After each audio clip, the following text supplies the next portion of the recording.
Okay, so today topic is about algebra in the early years. Okay, so this is our one of uh interesting topic. Okay, so uh what is algebra? So algebra is the generation of the ideas of arithmetic where unknown values and variables can be found to solve problems. So what is algebra for your children? So junior children need a solid foundation of algebraic thinking. So algebra for young children is supported by the NEYC and NCTM. So why need we teach algebra so early? So scale can be great tools for the student to display how much they understand. Typically, students who took algebra generally proceed to higher education. So those who don't will often face difficult obstacles in future academic pursuits. So the algebra for all policy was implemented for this problem. So algebra in the early years may be proper successor.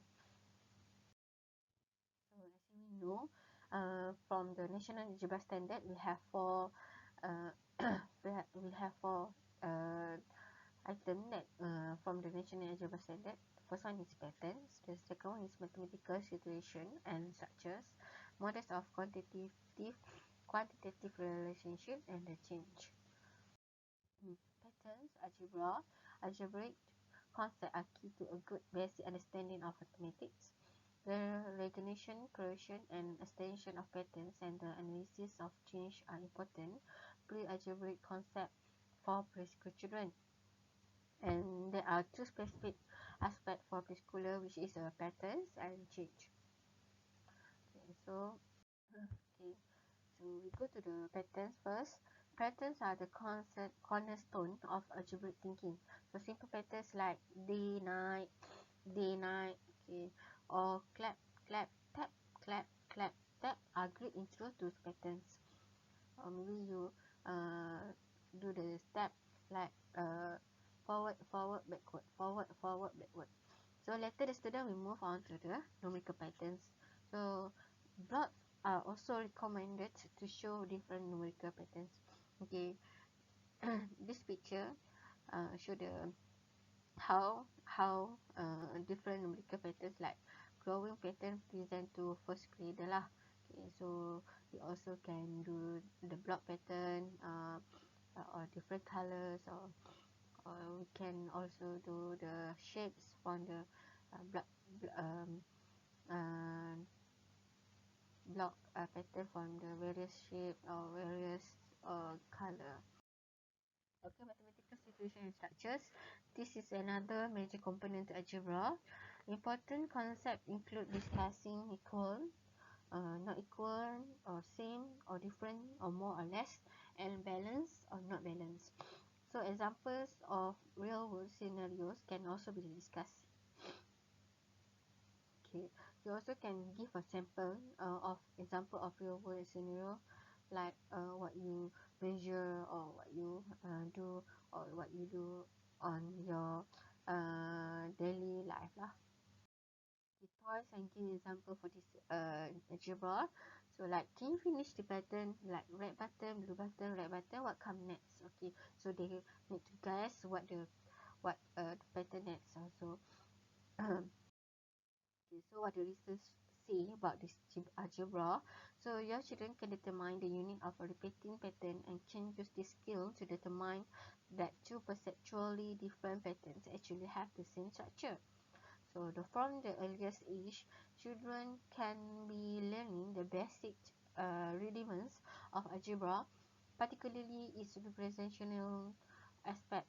When both patterns and representation are emphasized, the basic ideas of algebra are introduced. So as in young children, as time patterns, they are making conjectural and the logical and makes sense from their perspective. So activity algebra, before you begin the activity, you also can have everyone take a shape from their shape bag. Okay, and then you can explain that we will use body to make a pattern.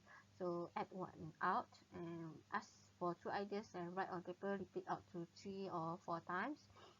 And find the people at the table, which near and same as you, decide our body pattern and the way to the table that has your shape.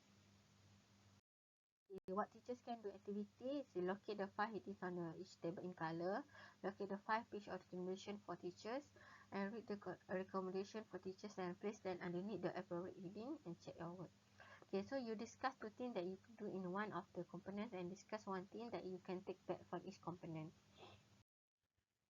So, practical application of math in everyday play. Your children need a um, multitude of experience to develop an understanding of math concept. Mathematical ideas are in children's play and everyday experience. Young children develop some math concept through self-guided discovery. Okay, so this is the thought and games are as the hub of mathematical learning. So why? What do you think about that? So through playful manipulation of object, they discover many mathematical relationships on their own. Do you agree with this? Okay, so blocks. As you have place one block up, one block flat, one block up, and another block flat. There's a pattern. So what we go next? So maybe you can ask any, you can place any block. Then you ask them what pattern the next one. Different color, red color. Be in the same pattern lah. Okay. So I see you put a pattern on your snake just like the one we saw in the photo. Can you read it? There is a pattern also. There is a art area. Okay. It is important to understand that most things change over time and such change can be described mathematically. So qualitative change can be where things get smaller, taller or fuller. Trees get taller over time, water bucket get fuller in the rain, and mathematics can be used to describe the change. So for the student, this can be demonstrated with a ball and a ramp. As time goes, the ball get farther down the ramp. Another example can demonstrate with an hourglass. Student can predict what will happen as time goes by. It is a change lah. Okay, this is a model of quantitative relationship. Okay, quantitative relationship involve asking the student question like how many eyes in a group of four people and observing the method they used to solve the problem. Provide tools such as counters, plates, pencil, paper, snakes, and so on. So they ask what if it was 3 or 5 people. So this is one example of quantitative relationship in a real world context. So other examples are the tires on the cars, button on the controller, and side of certain shape. So if early childhood educator to enhance student outcomes, encouraging algebraic thinking in the early years is essential. Building definition is necessary to open future kids and remove barriers to academic pursuits. So they also will have to prepare them for the opportunities that await them. So this is my reference. So you can see my reference there. This is your tutorial. I hope you can do this tutorial well. Okay, so why algebra is important for early years and what activities to introduce patterns. So I believe that you are very creative to introduce the patterns and I think you can provide a good activity to introduce the patterns. Okay, so that's all for today. Thank you.